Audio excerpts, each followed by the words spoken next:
साथ निभा दे, जन्म मरण का मेल है सपना, ये सपना बिसरा दे, कोई न संग मरे, मन रे तू काहे न धीर करे, ओ निर्मोही मोह न जाने, जिनका मोह करे। एक बहुत बड़ी बात ये हुई थी कि जैसे ये मिलेनियम शुरू हुआ, एक मैगज़ीन ने सोचा कि एक सर्वे करते हैं और देखते हैं कि सदी का गाना कौन सा सबसे बड़ा पिछली सदी का। एक बड़ी जूरी बनाई गई जिसमें गुलजार साहब से सोनू निगम तक, बीच में इतने सारे सितारे जूरी के मेंबर थे। और आखिर में जब रिज़ल्ट आया तो रिज़ल्ट ये कि ये गीत सॉन्ग ऑफ द सेंचुरी, मन रे तू काहे न धीर धरे। चलते चलते जीवन में इधर उधर आते जाते लड़खड़ाते एहसास होने लगता है या आत्मबोध होने लगता है कि धैर्य जीवन का एक बहुत बड़ा सच है। और वो धैर्य रफ़ी साहब में हमेशा था।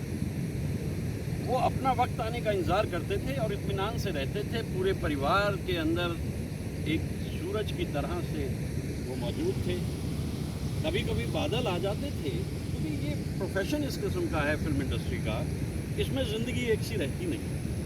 लेकिन फिर बादलों को चीरता हुआ सूरज बाहर आ जाता था, यानी रफ़ी साहब अपने उसी मुकाम पर पहुंच जाते थे जो उनका हमेशा से था। आज 31 जुलाई 2020 इस नदी के किनारे, नदी के प्रवाह को देखते हुए मुझे एहसास हो रहा है कि ये जीवन सचमुच चलने का नाम, चलते रहो सुबह शाम, और वही मैं आज कर भी रहा हूँ। मेरे को बेहद खुशी है इस बात की कि मैं उस गांव में गया, उस जगह पे गया जहां रफ़ी साहब दुनिया में आए थे, कोटला सुल्तान सिंह। और आज मैं उत्तर भारत के एक ऐसे खूबसूरत इलाके में उन्हें याद कर रहा हूं जहां नदी भी है, हरियाली भी है और घटाएं भी हैं, हवाएं भी हैं, और इतनी सारी यादें अपने मन में लिए हुए मैं आगे बढ़ा।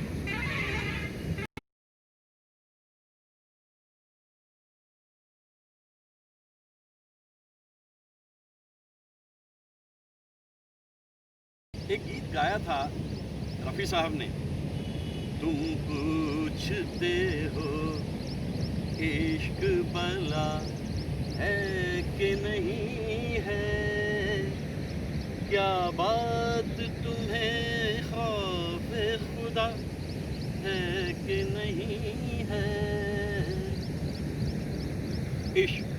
इश्क जीवन का सबसे बड़ा सच। बरसात की रात की वो 12 मिनट की कवाली जब आखिरी हिस्से में आ गई, जैसे हम कहें क्रेसेंडो पे आ गई, तो कई सारे सिंगर्स हैं उसमें, लेकिन रोशन जी इस बात को जानते थे कि जो ख्याल साहिर साहब का है इश्क से जुड़ा हुआ, वो रफ़ी साहब ही कमाल कर सकते हैं। अल्लाह और रसूल का अरमान इश्क है, यानी हदीस इश्क और कुरान इश्क है, गौतम का और मसीह का अरमान इश्क है, ये कायनात जिस्म है और जान इश्क है, इश्क सरमत इश्क मूसा इश्क को है दूर है, खाक को बुत और बुत को देवता करता है, इंतहा तो ये है बंदे को खुदा करता है, बंदे को खुदा करता है। ये ख्याल और इस आवाज़ को दुनिया तक पहुंचाना, ये रफ़ी साहब का कमाल था। रफ़ी साहब ज़िंदगी के हर पहलू को समझते थे, जानते थे, और इसीलिए जब वो गाते थे तो वो उन अल्फाज में पूरी तरह होते थे। इंतहा तो ये है बंदे को खुदा करता है इश्क, ये इश्क इश्क है। So what I am doing, romancing with life, जैसे मेरे इष्टदेव कहते थे। मुनासिब वक्त आगे बढ़ जाने का। दुनिया पागल है या फिर मैं दीवाना।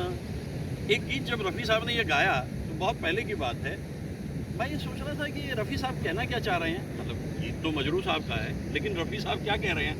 सच ये है कि दुनिया पागल नहीं है, दुनिया समझदार है, और इसमें कुछ ही लोग ऐसे होते हैं जो पागलपन में जीते हैं। अभी पीछे एक परिंदे को देखा मैंने सवेरे सवेरे, और उसमें मुझे रफ़ी साहब नज़र आए, क्योंकि वो इतना सुरीला गा रहा था।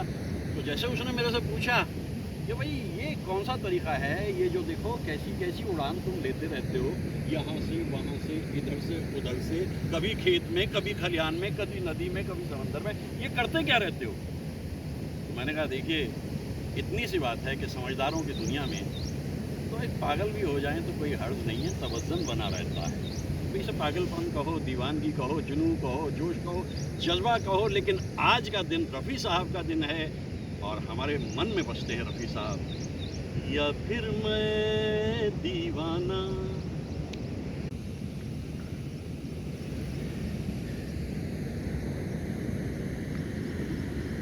जो मिल गया उसी को मुकद्दर समझ लिया, जो मिल गया उसी को मुकद्दर समझ लिया, मुकद्दर समझ लिया। जो खो गया मैं उसको भुलाता चला गया, मैं जिंदगी का साथ निभाता चला गया। आज भी वक्त के सीने पे रफ़ी साहब के कदमों के निशान दिखाई देते हैं और हम उनके पीछे पीछे चलते रहते हैं। ऐसे साधु और ऐसे महान इंसान को फॉलो कौन नहीं करना चाहेगा, कम से कम मैं तो ज़रूर। याद न जाए बीते दिनों की, जाके न आए जो दिन, दिन क्यों बुलाए उन्हें, दिल क्यों बुलाए। कभी कभी ज़िंदगी बहुत खूबसूरत दौर से गुज़रते हुए इन खंडरों की तरह से वीरान हो जाती है। वहाँ भी रफ़ी साहब की आवाज़ उसी तरह से सुनाई देती है। ज़िंदगी के दो पहलू, कभी हंसी, कभी खुशी, कभी रोना, कभी मुस्कुराना, लेकिन हर हाल में रफ़ी साहब का बेहतरीन गाना, यही था रफ़ी साहब का कमाल।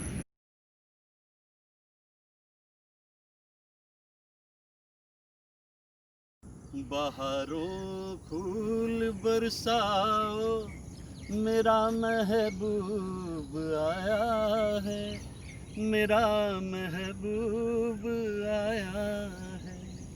घटाओ रागनी गाओ, मेरा महबूब आया है। ये देखिए, रफ़ी साहब ने गीत गाया और इतने सारे फूल सामने खिल उठे इस तालाब में। रफ़ी साहब की आवाज़ की अपनी एक कशिश थी, और इन फूलों को देखकर फिर मुझे यही ख्याल आता है कि जितने हिट गीत रफ़ी साहब के होते थे, ये देखिए एक परिंदा भी आ गया है, और इस परिंदे के साथ ही मेरा ख्याल है ये परिंदा भी अब इन फूलों को देखकर इतना मुतासर हुआ है, इतना खुश हुआ है, मन इतना प्रफुल्लित हुआ है कि मुनासिब वक्त है कि इन फूलों को जहन में लेकर के आगे बढ़ा जाए।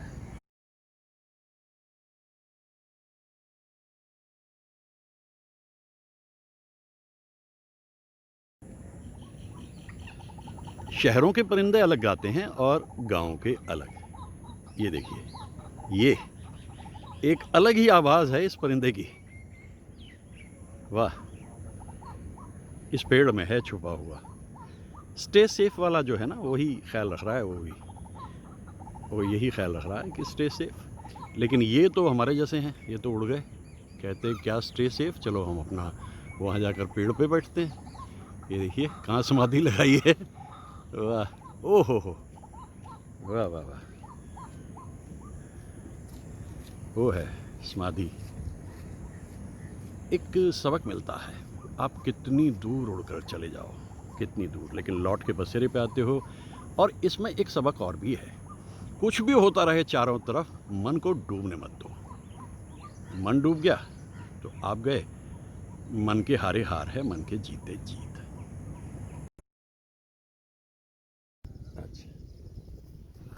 झूम पे दिखता रहे ताकि झूमना ना हो जाए।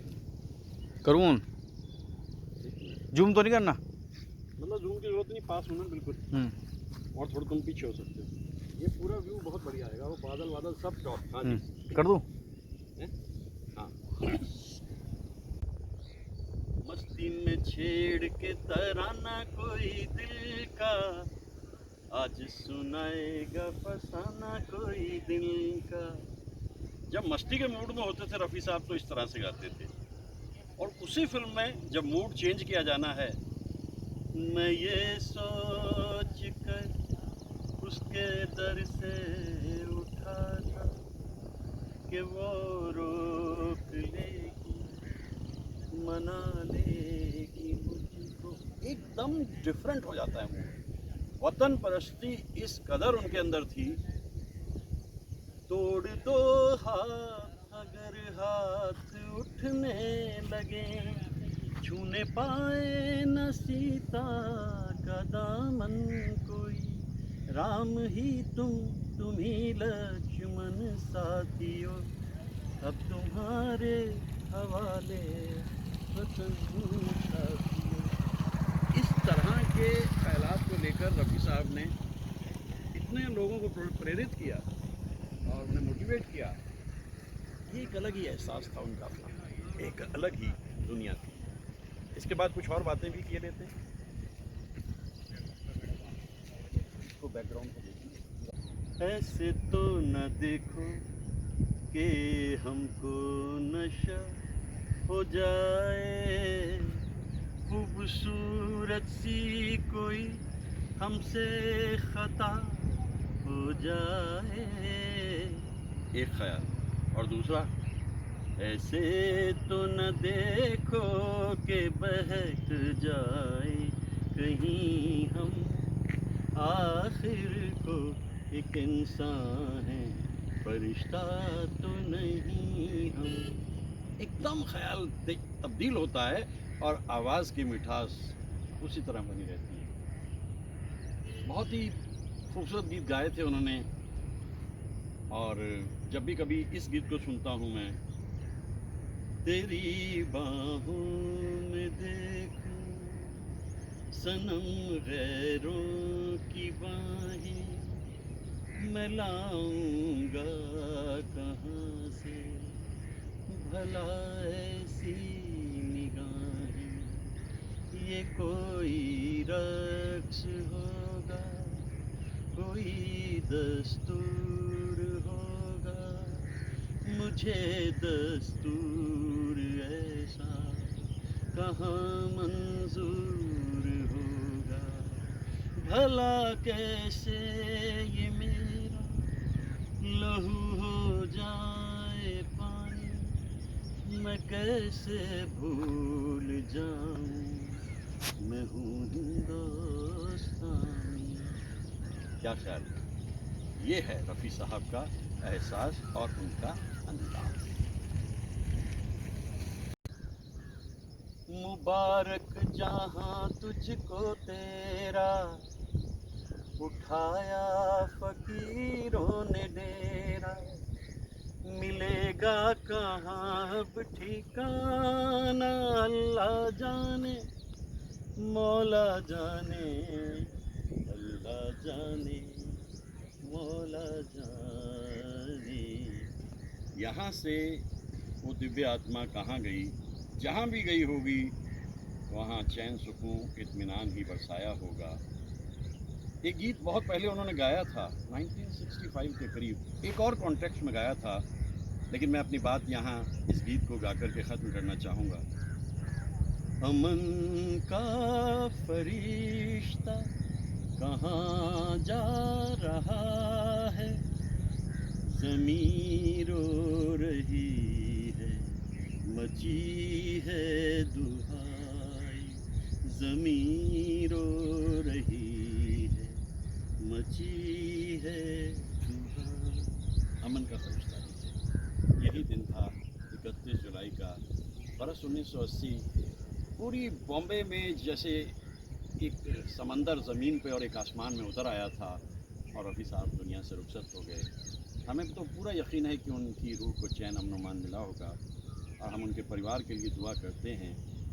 शाहिद साहब ने एक म्यूज़ियम बना रखा है बॉम्बे में, जिसे देखने हज़ारों लोग जाते हैं। और यासीन साहिबा ने जो पुस्तक लिखी है उसका जिक्र मैंने एक और वीडियो में किया ही था। परिवार के लिए कितना सुखद अनुभव है कि ऐसे ऐसे संत उनके जीवन में रहे।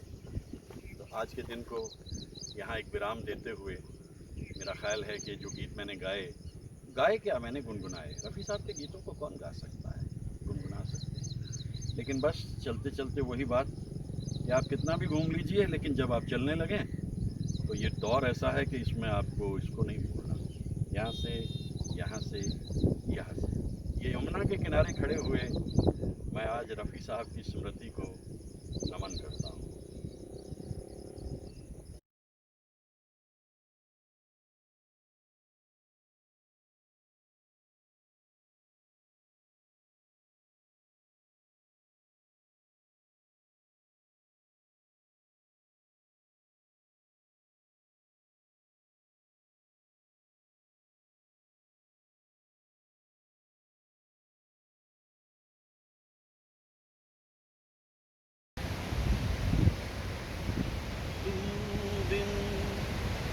जाऊं कहूं कि दुनिया में आके कुछ न फिर चाह कभी तुमको चाह के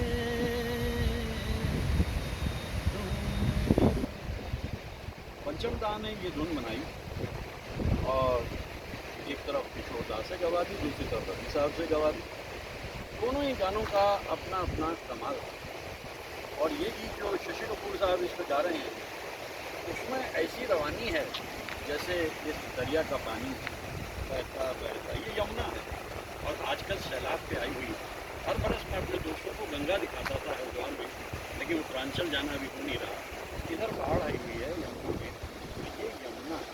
तो आज मेरे ख्याल से यमुना पे आके भी अपना मन उतना ही खुश है। यादें आती हैं जो पखेरू पिंजरे में रखे, पालता उनको जतन से मोती के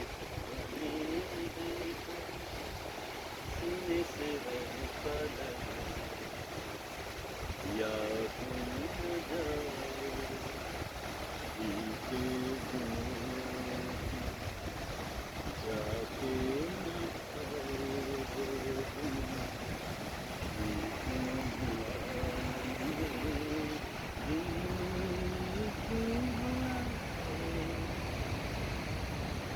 मैं तो हमेशा से कहता हूँ कि एक दरिया का बहता पानी, एक इंसान की जिंदगानी में उसकी जवानी, ऐसी है रफ़ी साहब की कहानी।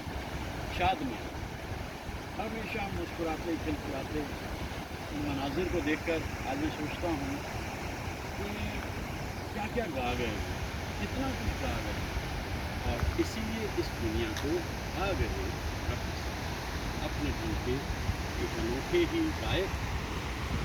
जैसा मैंने पहले भी कहा कि एक कोहिनूर, एक लता मंगेशकर और एक मोहम्मद रफ़ी, और आज हमें उन्हें याद करना है, सारा दिन याद करना है और खूब गाने गाने हैं। चलते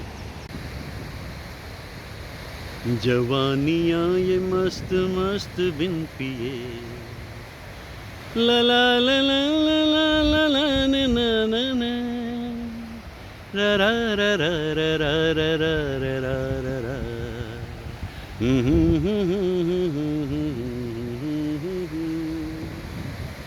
पुकारता चला हूँ मैं गली गली बहार की, बस एक छाँव जुल्फ की, बस एक निगाह प्यार की, आंचल में छुपा लेना कलियां, पलकों में सितारे भर लेना, ऐसे ही कभी जब शाम ढले तब याद मुझे भी कर लेना, आंचल में छुपा लेना कहीं।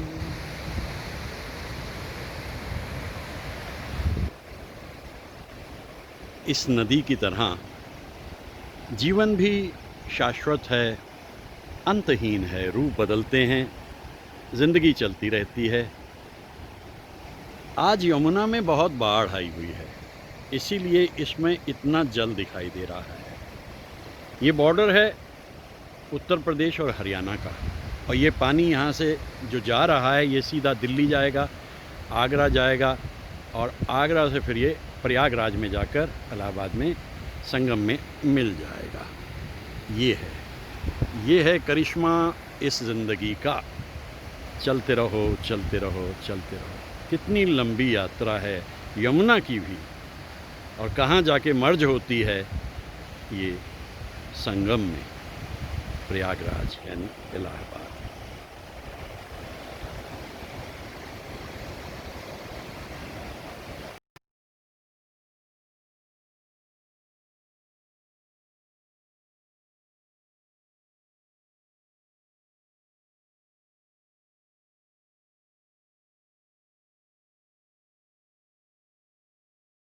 नजर न लग जाए किसी की राहों में, छुपा के रखो तुझे निगाहों में, तू खो न जाए।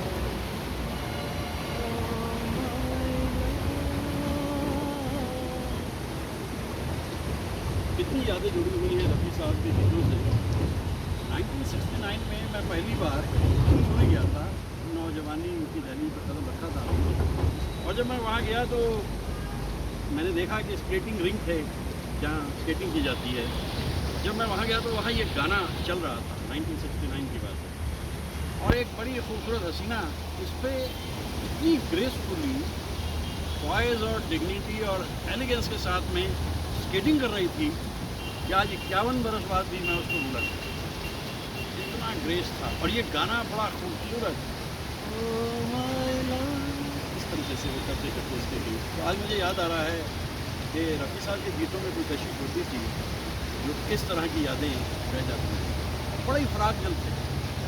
मन्ना दा की जब किताब आई मेमोरीज़ का मैं लाई मनाडे साहब की, तो मन्ना दा के सिग्नेचर लेने बेंगलोर में मैं उनके आश्चर्य पे गया और सिग्नेचर लिए, और उसकी जो जैकेट है उस पर लिखा है मोहम्मद रफ़ी साहब ने कि people love to hear me और my song but I love to hear Manna day.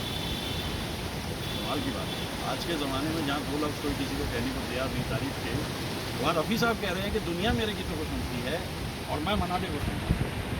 ऐसी फरागदली, ऐसी उड़ान रफ़ी साहब की, अभी तो वो वहाँ तक पहुँचे। मेरा ख्याल है कि आज यादों का मौसम है, यादों के दरीचे खुल रहे हैं। ये कौन से ज़माने की चीज़ों के बीच में मैं आ गया हूँ, तो कौन सा ज़माना था, ये फिरंगियों के ज़माने की चीज़ें हैं, और आज मैं इनके बीच में आकर उस दौर को याद कर रहा हूँ, और मोहम्मद रफ़ी साहब के गीतों को याद कर रहा हूँ। एक नदीला दिन तो है क्योंकि आज के दिन खुद हुए थे, लेकिन यादों बड़ी है, ये यादों का मौसम है। कुछ और जाएंगे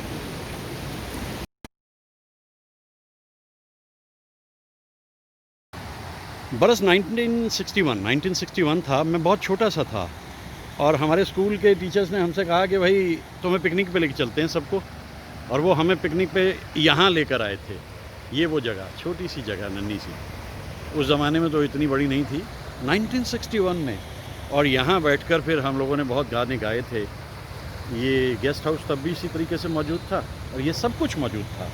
तो आज यहाँ आकर के मुझे याद आ रहा है कि रफ़ी साहब के गीतों को भी हमने गाया, लता जी के गीतों को भी गाया। छोटा सा नन्हा सा गायक, उसे मालूम नहीं था कि ज़िंदगी कोलंबस है। गाने में शौक़ होते हुए भी वो प्रोफेसर हो गया, यानी मैं अपनी बात कर रहा हूँ, योर्स ट्रूली। सचमुच ज़िंदगी कोलंबस है। ऐसे भंवर ज़िंदगी में आते रहते हैं, इनसे डरना नहीं और चलते जाना, चलते जाना। जहाँ समस्या वहीं समाधान, ये जीवन का सत्य है। एक याद यूं ही आ गई, और मेरा ख्याल है उस वक्त मैं गा रहा था चौदहवीं का चांद हो या आफताब हो। 1960 का गीत था, और 1961 में मैं इस जगह पे वो गीत गा रहा था, चौदहवीं का चांद हो या आफताब हो, और जो भी हो तुम खुदा की कसम लाजवाब है। ऐसी ऐसी यादें रफ़ी साहब के गीतों से मेरी जुड़ी हुई हैं। देखिए कौन सा वर्ष था 1961, पहली बार पिकनिक पे निकले थे, छोटे छोटे निक्कर पहने नन्हे नन्हे बच्चे, और ये जगह मुझे इसलिए भी याद आती है, यहीं बैठे थे जा कर के, और बस यादें हैं, यादें।